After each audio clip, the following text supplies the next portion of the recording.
Information creation is a process. Peer review articles are simply one example of how information sources are created and shared. In this example of an information resource, peer review articles have certain characteristics. If you think about it, they tend to be long, authors identify their organizational affiliation.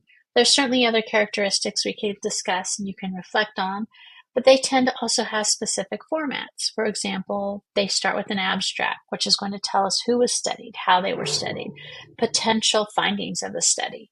It's basically a brief summary to determine whether this article will be of use to us, right? We'll also see a methodological section, and then finally, references. There's other formats and areas which we're not talking about right now, but I want to lean into references, which is really a gold mine for students. And if you think about it, the relationship that exists between the creation process, the format, and the authority that we confer onto peer review articles.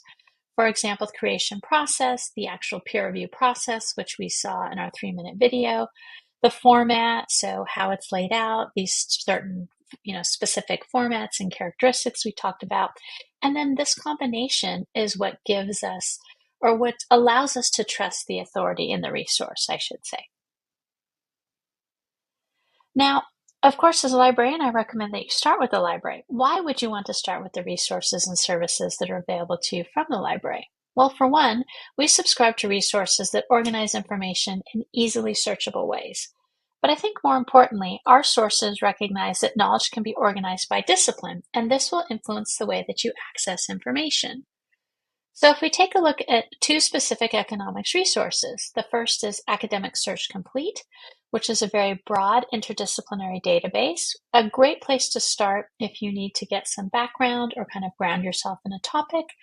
And then we also have our database, ECON Lit, which is a very discipline-specific database.